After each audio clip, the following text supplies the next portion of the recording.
I take note of the fact that the deceased was killed on the 1st of April 2023, and bail is not just about one party for proceedings, it's also about both parties. In view of the concerns raised about the security of the accused inter alia, I will order for a prepared report before I can make a ruling on the bail. So a prepared report to be prepared and filed within 14 days. Thereafter, I'll give directions on the ruling, because the parties, as far as I'm concerned, have already made submissions on the bail.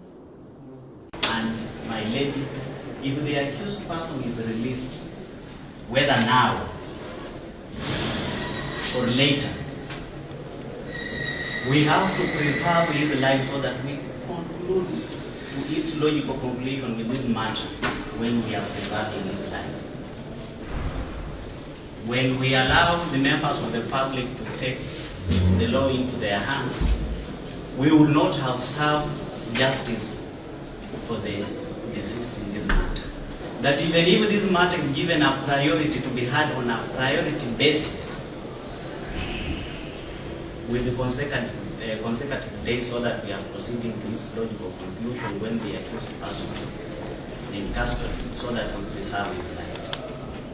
The spirit of Article 49(1)(8), my lady, the first priority is to release the accused person on bond terms.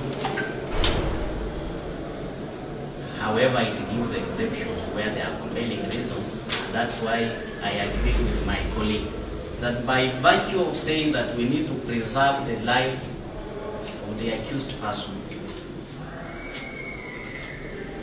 the accused person has to remain in custody. Unless and until when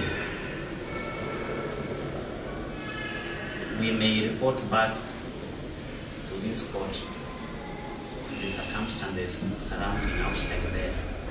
There are no compelling reasons why it shouldn't be around the line.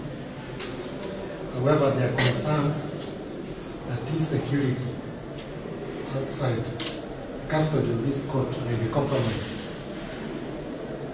because of the tragic nature that this case has taken. Some members of the public might want to take the law into their hands. So we will be asking the court if it may deem it fit to ask for a prebail report.